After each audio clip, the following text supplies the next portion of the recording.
이 시간 우리에게 주시는 하나님의 말씀 살펴보도록 하겠습니다. 이 시간 우리에게 주시는 하나님의 말씀은 에스겔 37장 1에서부터 6절입니다. 에스겔 37장 1에서부터 6절입니다. 자, 에스겔 37장은 마른 뼈 환상이라고 우리에게 알려진 본문입니다. 이 마른 뼈 환상이 뭐냐? 하나님께서 에스겔을 옮겨서 어느 곳으로 이동하십니다. 그곳에 마른 뼈가 많았죠. 이 마른 뼈가 굉장히 젠틀한 표현입니다. 이거를 그냥 그대로 해석하면 해골바가지 무덤에 가게 하신 거고, 하나님께서 얘기를 하십니다. 이 뼈들이 살아날 수 있느냐, 있다라고 보느냐. 그러니까 에스겔이 좀 의문하게 얘기를 하죠. 주께서 아시나이다. 본인은 답을 할 수가 없다라는 거죠. 왜냐하면 해골 무덤이니까. 그때 하나님께서 내가 이 마른 뼈들이 능히 살아나게 하리라 하고 살과 힘줄이 생기고 살아나는 모습을 보여주십니다. 이 메시지의 목적은 그거였죠. 이스라엘 백성들이 멸망을 했어요. 좌절이었어요. 그리고 이들은 환난으로 인해서 멸망했지만 자기의 잘못 때문에 멸망을 했어요. 그러니까 할 말이 없는 거죠. 그런데 하나님께서 이스라엘 백성을 버리지 않고 다시 세우시겠다, 이 메시지를 가지고 있습니다. 이 본문을 한번 다 함께 한 목소리로 읽어보겠습니다. 여호와께서 권능으로 내게 임하시고 그의 영으로 나를 데리고 가서 골짜기 가운데 두셨는데 거기 뼈가 가득하더라. 나를 그 뼈 사방으로 지나가게 하시기로 본즉 그 골짜기 지면에 뼈가 심이 많고 아주 말랐더라. 그가 내게 이르시되 인자야 이 뼈들이 능히 살 수 있겠느냐 하시기로 내가 대답하되 주 여호와여 주께서 아시나이다. 또 내게 이르시되 너는 이 모든 뼈에게 대언하여 이르기를 너희 마른 뼈들아 여호와의 말씀을 들을지어다. 주 여호와께서 이 뼈들에게 이같이 말씀하시기를 내가 생기를 너희에게 들어가게 하리니 너희가 살아나리라. 너희 위에 힘줄을 두고 살을 입히고 가죽으로 덮고 너희 속에 생기를 넣으리니 너희가 살아나리라. 또 내가 여호와인 줄 너희가 알리라 하셨다 하라. 아멘. 이 말씀은 살아계신 하나님의 말씀입니다. 제가 이틀 전 금요 기도회 때 본문도 이 본문이었어요. 그리고 오늘 똑같은 본문을 가지고 여러분들과 함께 묵상을 해보려고 합니다. 자, 여러분들 기적을 믿으시나요? 라고 물어보면 교회에서는 정답식으로 네 라고 이제 나오게 되어 있어요. 교회는 기적을 믿기 때문에 성경에. 그렇다면 우리가 뒤를 돌아서 생각할 때 하나님의 기적을 믿을 수 있나라고 할 때 반신반의한 게 솔직한 입장인 것 같습니다. 왜냐하면 하나님께서 기적을 일으킨다라고 할 때 뭐 예를 들어 기적이 성경에 나온 거라면 오병이요, 그 다음에 또 홍해를 가르고 하늘에서 불이 떨어지고 현대 과학에서 될까? 이런 거를 이야기를 하는 게 적절할까라는 의구심을 우리는 가질 수 있어요. 그래서 이러한 기적에 대한 논쟁을 우리가 조금 더 하나님 중심적으로 이해를 함이 필요하고, 마른 뼈에서 왜 이야기를 하느냐? 해골이 사람이 됐다니까요. 이게 어떻게 가능한가? 를 한번 우리가 변증적으로 살펴볼 필요가 있습니다. 제가 금요 기도회 때 이 부분에 대한 도입에 도움을 두고자 플라톤의 동굴의 우상이라는 이론을 자세하게 설명을 드린 적이 있습니다. 플라톤은 예수님이 오시기 300년 전에 있었던 철학자죠. 생각의 축이라고 인류의 모든 생각의 뿌리가 되는 대변혁이 일어난 시기를 생각의 축의 시대로 봐요. 그때 세 명이 있어요. 소크라테스가 있고, 소크라테스의 제자가 누구? 플라톤. 플라톤의 제자가 아리스토텔레스. 이 세 명이에요. 이 세 명이 지금 철학계뿐만 아니라 모든 사고 체계가 이 세 명을 벗어나지 못해. 그 이상의 것이 나오질 않아. 그래서 이 세 명이 생각의 축이라고 이야기를 하고, 예수님 오시기 한 200~300년 전쯤에 이 세 명이 존재했어요. 그리고 이 세 명의 마지막 아리스토텔레스의 제자가 누구였냐? 알렉산더 아시죠? 천하를 제패한 다니엘서에도 나오잖아요. 알렉산더는 대단한 사람이었지. 그래서 이 대단한 사람들의 철학 사상이 예수님 오시기 전에 한 300년, 200~300년 전쯤에 생겼는데 그 중에 플라톤은 이데아라는 것 때문에 굉장히 유명했습니다.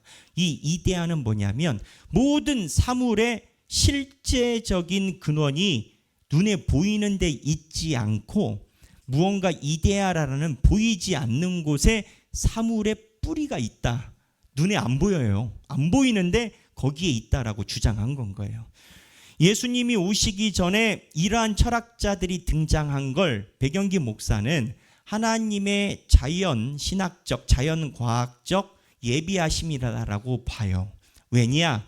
플라톤이 이데아라는 것을 가르쳐 놨기 때문에 예수님이 오셔서 영원한 생명을 이야기할 때 이 플라톤의 이데아를 갖고 있었던 그 당시에 있는 많은 철학자들이 저거 말이 될 수 있다라고 생각한 경향이 있어요.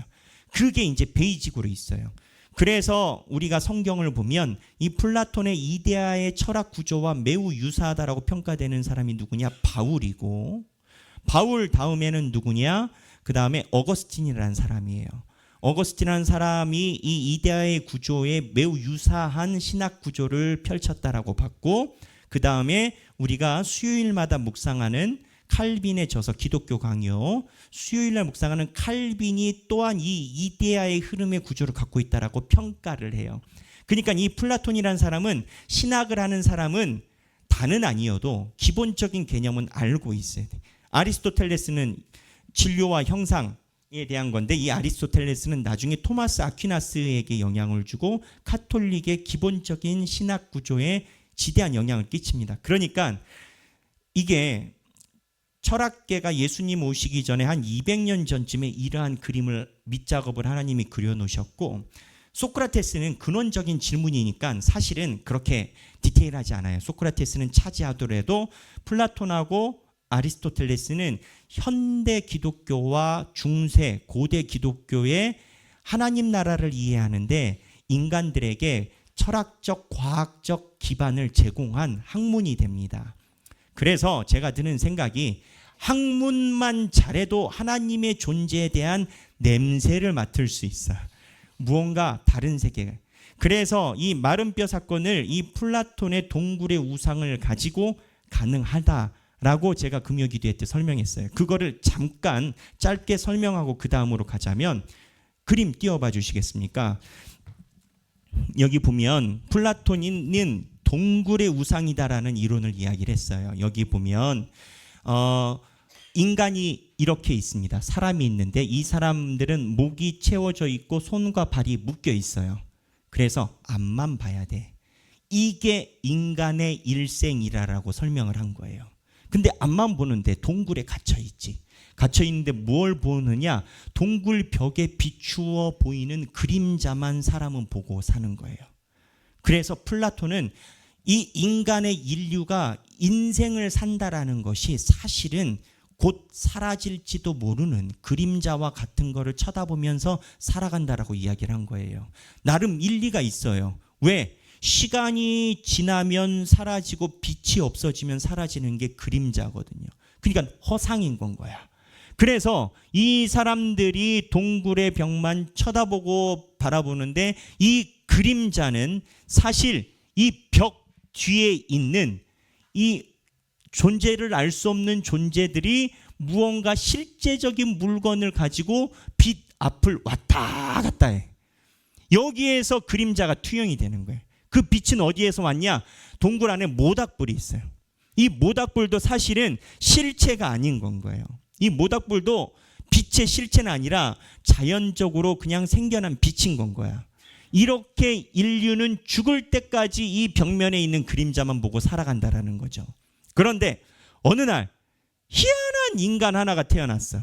그 인간이 묶여있는 목과 손발에 있는 착고를 다 풀렀어. 그래가지고 이 인간이 뒤를 딱 돌아서 보기 시작한 건 거예요. 봤더니 야, 평생 동안 봤던 그림자인 이 그림자가 실제인 줄 알았더니 실제가 아니었던 거지. 그래서 그림자가 실제가 아닌 걸 보고 깜짝 놀란 거예요. 우리가 본 게 그림자였네? 이 그림자는 어디에서 생겼지? 라고 딱 보니까 여기 모닥불이 나오는 거야.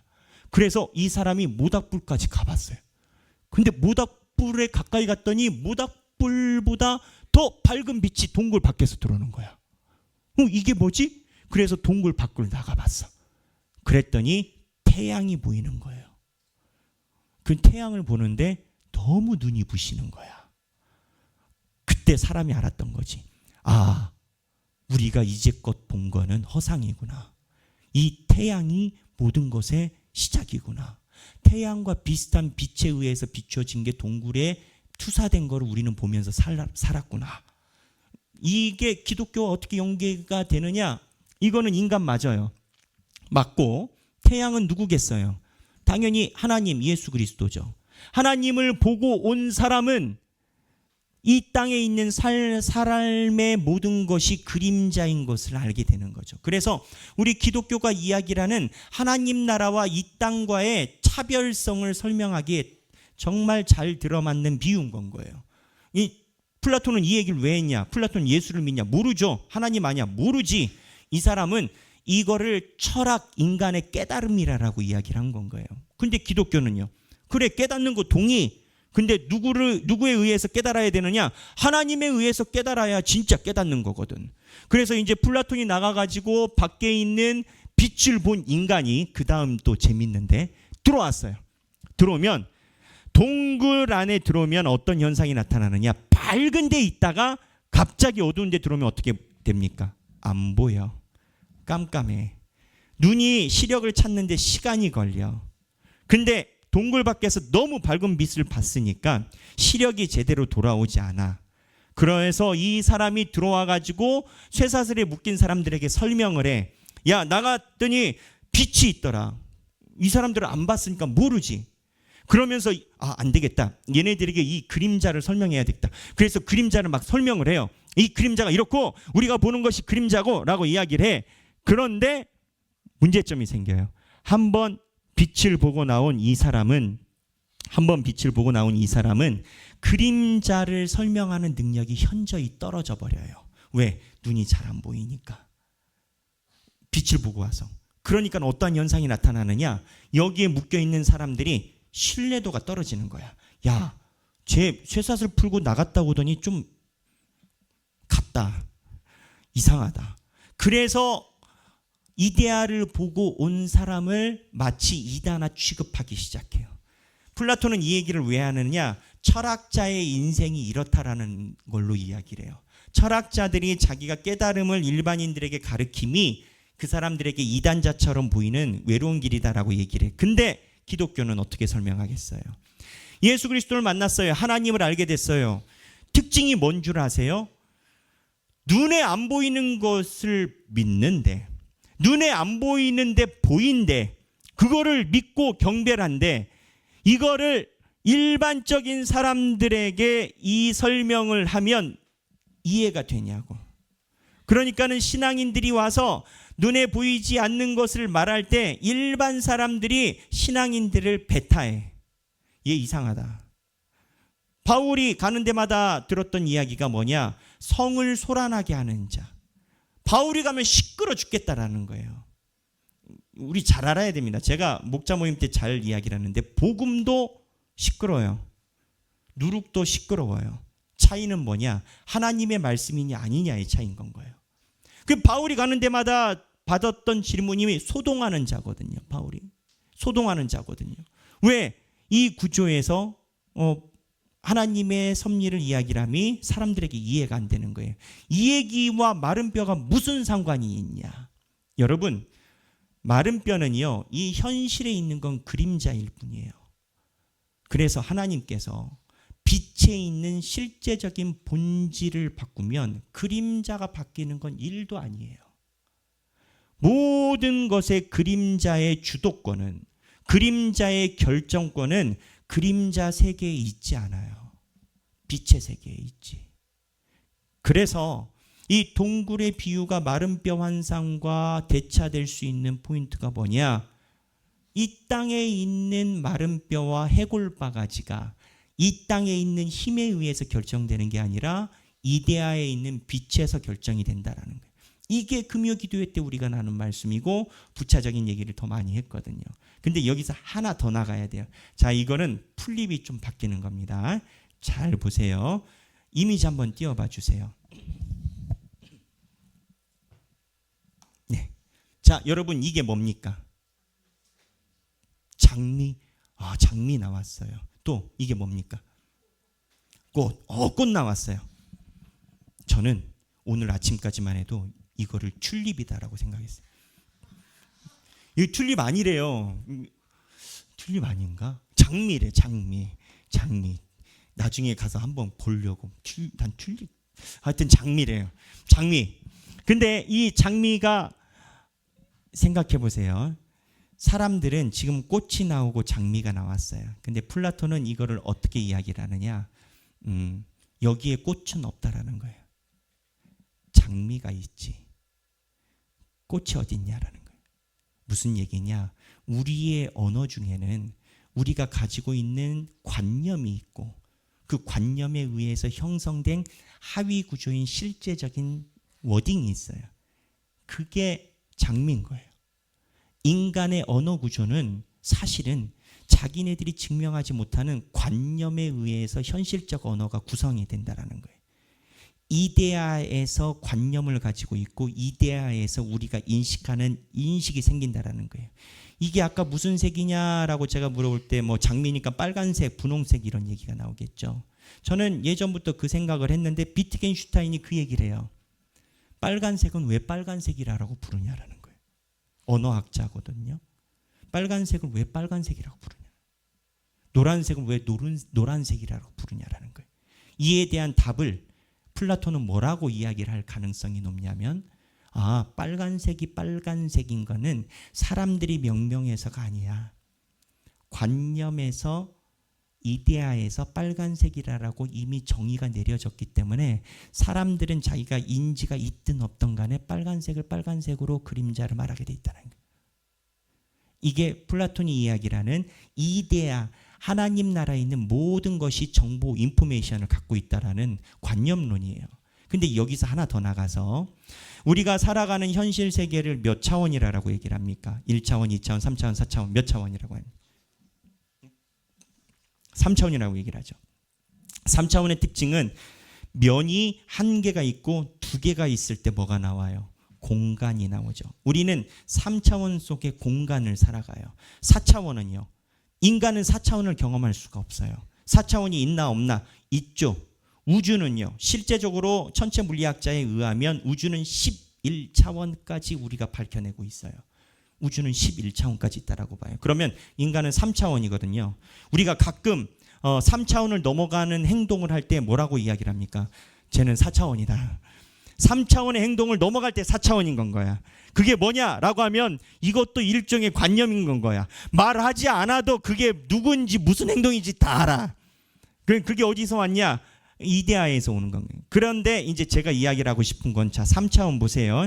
면과 면이 있어서 여기가 공간이잖아요. 공간이 형성됐다라고 했잖아요. 공간의 구성의 요소는 뭐예요? 2차원에서 뭐가 구성이에요? 면이죠. 이 면이 하나의 3차원이 합쳐졌을 때 공간이 되는 거죠. 그러면 2차원의 이 면의 구성은 뭘까요? 1차원은 선이에요. 선이 여러 개가 합쳐져 가지고 면이 나온 거예요. 1차원. 자, 그러면 1차원의 선에 의해서 가장 중요한 기본 구성은 뭘까요? 선의 구성의 기본 점이에요. 점. 이거를 물리학에서는 원자라고 이야기를 해요. 모든 물체는 원자, 분자가 똑같아요. 모든 물체는 이렇게 차원 밑으로 들어가 보면 점으로 나와요. 무슨 얘기냐? 의미가 부여되지 않은 그 순간이 다 있다고요. 우리가 볼 때는 색깔이 다르고 우리가 볼 때는 꽃이 다르고 점이 다른 것 같지만 플라톤이 이야기를 하는 방식은 이 땅에 존재하는 모든 물체는 사실상 점이고 이제 그때는 원자 분자를 몰랐으니까 점이 무슨 의미가 있더냐라는 거예요. 그래서 플라톤은 이거를 이데아로 가져갑니다. 일리가 있어요. 성경은 그렇게 이야기를 해요. 사람은 유한하고 하나님은 영원하다라고 얘기를 해요. 유한의 특징이 뭡니까? 시간이에요. 한정되어 있어요. 시간이 지나면서 변하거나 사라지는 물체는 의미가 없는 거예요. 의미가 있느냐 없느냐의 기준은 사라지냐 사라지지 않느냐의 차이예요. 이 땅의 점으로 구성된 인류의 모든 구성 요소는 우리가 볼 때는 이게 기타이고 우리가 볼 땐 태블릿 PC고 하지만 물리학에서 이야기하는 가장 기본 요소는 원자 분자예요. 우리도 알잖아. 플라톤이 이 땅이 그림자라고 이야기를 하는 게 현대 과학에 의해서도 지지를 받잖아. 이 얘기를 왜 하냐고요? 이 땅에 보이는 마른 뼈, 해골, 이 모든 것이 뭐냐라고요. 하나님이 이야기를 해요. 마른 뼈가 능히 살 수 있겠느냐. 이 땅에 있는 해골만 바라보고 있는 에스겔은 확신이 서지 않아요. 주께서 하시나이다. 그런데 하나님은 이야기를 해요. 하늘에서 내가 진료를 만지면 이 땅에 있는 그림자는 바뀐다. 결국 이 땅에 있는 그림자는 어떠한 진료로 불 앞에 갖다 대느냐에 따라 달라요.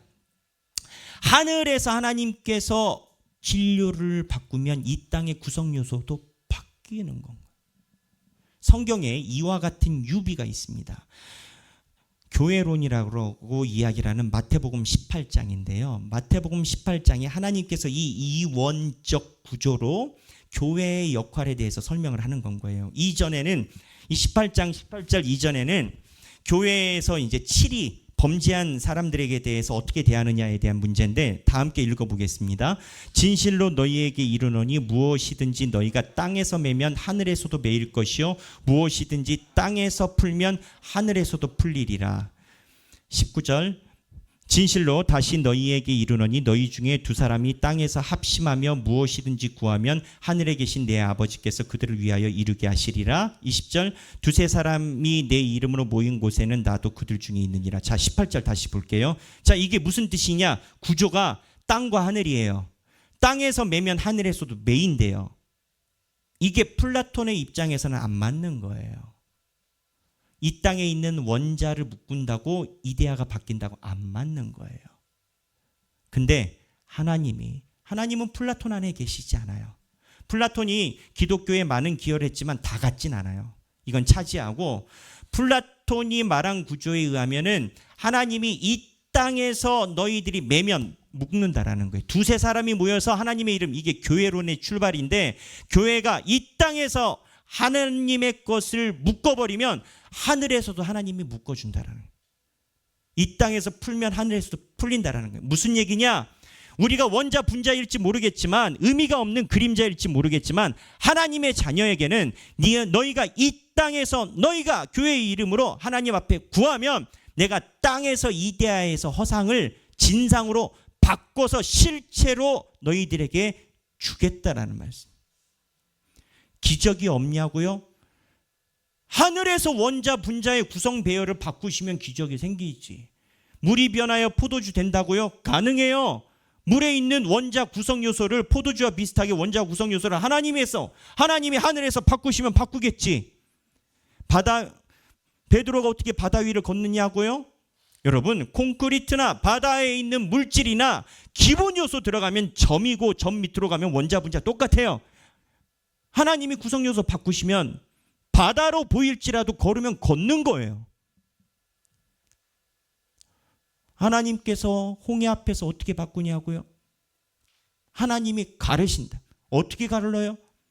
우리 생각에는 하나님이 이 초자연계 자연과학을 하나님께서 무시하고 무언가 단절시킨 것 같은 느낌이지만 하나님 앞에서는 문제가 없어요. 어차피 이 땅에 있는 모든 DNA와 모든 인포메이션은 아이덴티티는 다 하늘에 있어요. 하나님이 홍해를 가르려고 그 물질계의 원자 구성 요소 바꾸시면 자연계 하나도 충돌이 되지 않고 바뀌어요.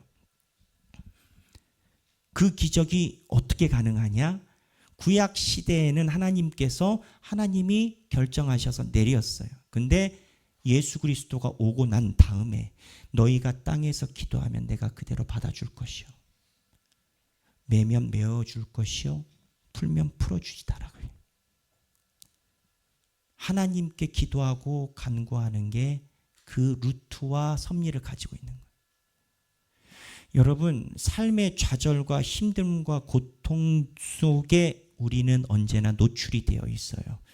엉겅퀴와 거친 것이 우리를 얽어매고 살아간다라는 게 에덴 동산 이후의 인생입니다.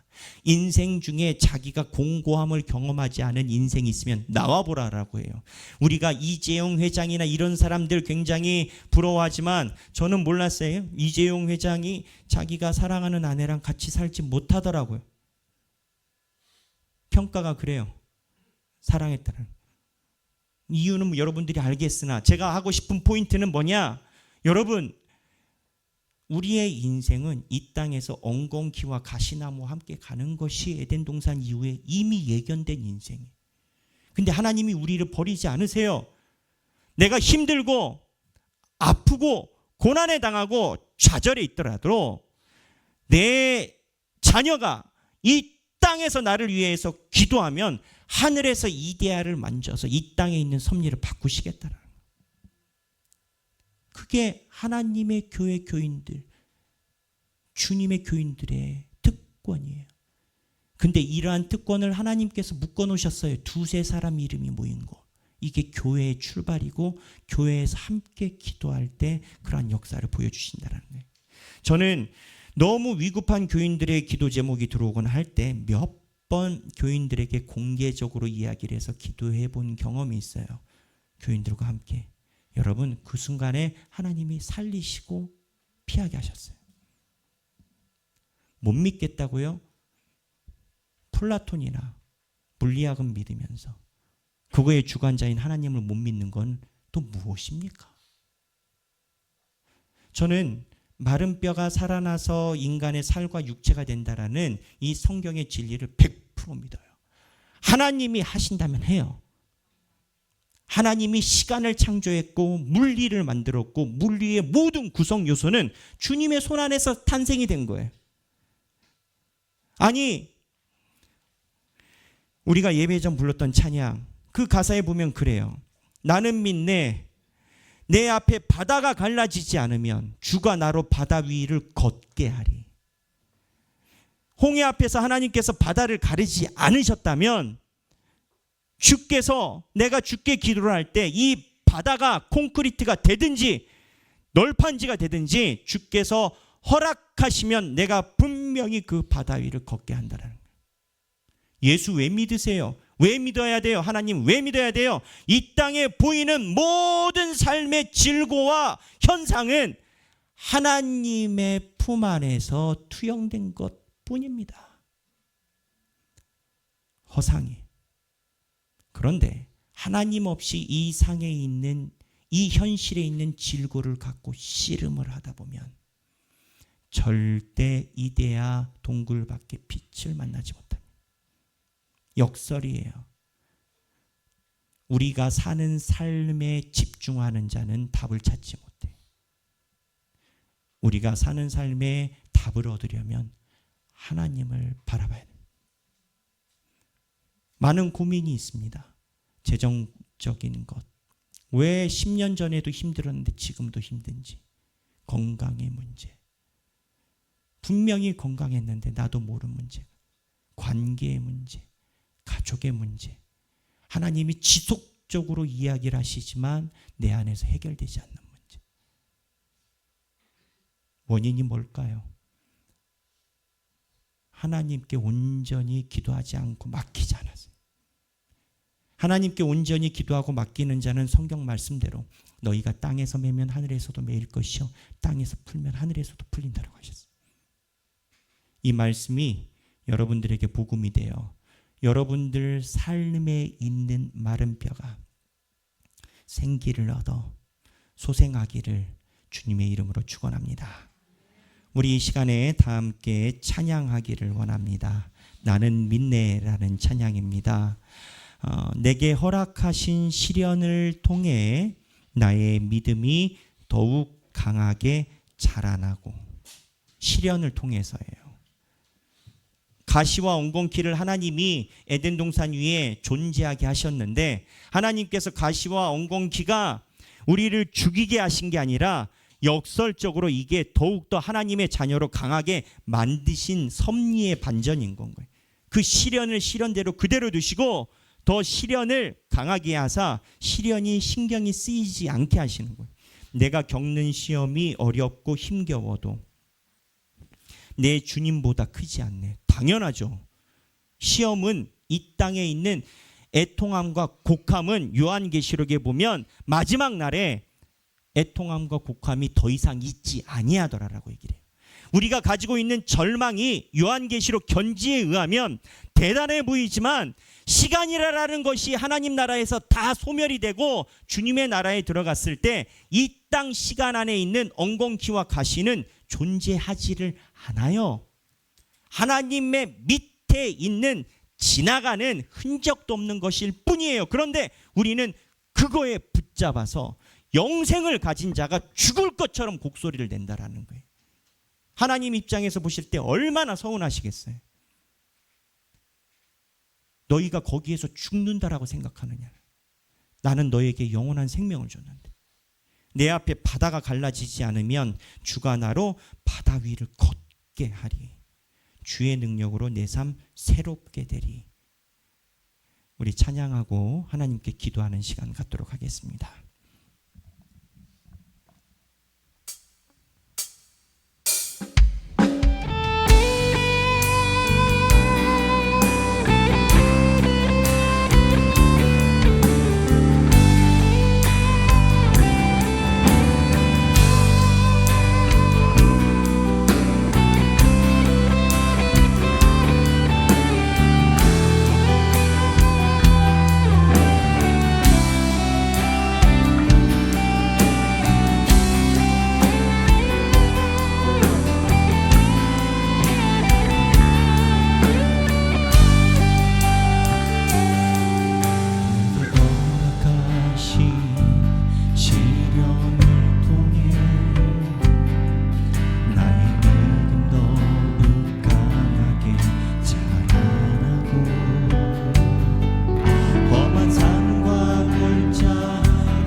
우리가 가지고 있는 삶의 자리 그 넘어서 우리 지인들을 위해서 잠깐 기도하는 시간 되길 주겠습니다. 그 중에 특별히 건강의 문제를 놓고 암과 질병과 생명을 놓고 주 앞에 기도하고 있는 우리의 지인들이 있습니다.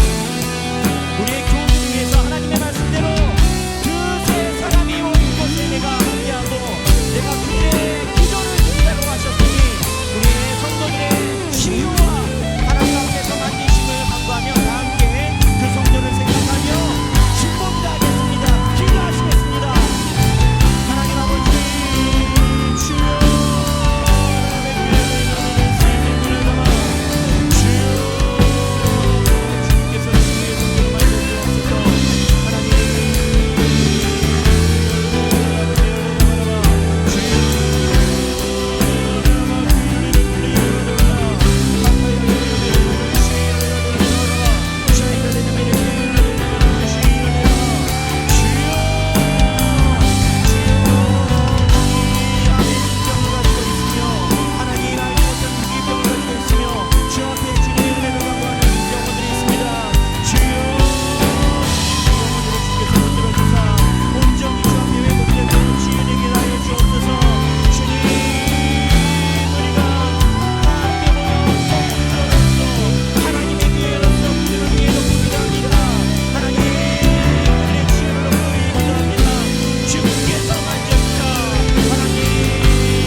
제가 기도하겠습니다. 하나님 아버지, 우리를 주님의 자녀라고 불러주시고 일개 점도 되지 않는 우리의 인생에 생기를 부으사 그곳에 의해 잠식되지 않고 영원한 생명으로 주 안에 누리게 하시니 감사합니다. 하나님께서 우리에게 어마어마한 걸 주셨고 우리로 하여금 손잡고 내가 의미를 주고 내가 너와 함께 간다라고 수십 번 얘기를 하셨지만 주여, 우리는 동굴에 있는 그림자를 보는 사람처럼 하나님의 손길을 뿌리치기도 하고 떠나기도 했었던 시절이 있음을 회개합니다. 그러나 주여, 주님께서는 우리의 감각에 의지하지 않으시고 우리의 태도에 의지하지 않으시고 잡은 손길을 놓지 않으사 우리를 다시 불러주시고 긍휼을 주심에 감사합니다. 주님의 은혜에 고백하고 눈물을 흘리는 우리가 모여 주께 간구합니다. 그러할 때 주님께서 하늘의 문을 여시고 하늘에서 모든 것을 다 푸사 이 땅에 있는 모든 것이 풀리게 하실 줄로 믿습니다. 하나님, 세상에 있는 사람들은 기적 같은 거를 이 과학 시대에 믿을 수 있느냐라고 얘기를 합니다. 하나님, 그들은 자기가 마시고 내뱉는 공기조차도 보지 못합니다. 본인들이 있다라고 믿는 달나라를 가본 적도 없습니다. 하나님, 우리는 우리의 눈에 보이는 것이 전부가 아니요 하나님께서 말씀하시는 곳이 진정한 세상임을 우리는 고백합니다. 하늘에서 묶이면 땅에서 묶이고 하늘에서 풀면 땅에서 풀릴 것입니다. 주여, 우리가 가지고 있는 삶의 질고와 고통과 때로는 괴로움과 좌절이 이 땅의 것을 잡는다라고 해서 풀릴 것이 아니라 하나님께 기도하여 하나님께서 풀어주실 때 풀릴 줄로 우리는 굳건히 믿습니다. 우리 성도들이 주 앞에 나와 기도를 할 때 그들이 가지고 있는 삶의 문제, 재정, 관계, 미래, 가족, 그리고 주님 앞에 생명을 놓고 기도하는 건강의 문제, 주께서 만지사 하늘에서 풀려 땅에서 풀릴 줄로 믿습니다. 이제는 우리 주 예수 그리스도의 은혜와 하나님 아버지의 극진하신 사랑과 성령님의 감동 감화 교통하심이 내 눈에 보이는 세상은 모든 것이 하나님 안에 있고 하나님께서 허락하시면 절망적인 세상도 바뀔 것이다 라고 믿고 살아가기 원하는 사랑하는 모든 주님의 백성들 머리 위에 지금으로부터 영원토록 함께 계시길 성부와 성자와 성령의 이름으로 간절히 축원하옵나이다. 아멘.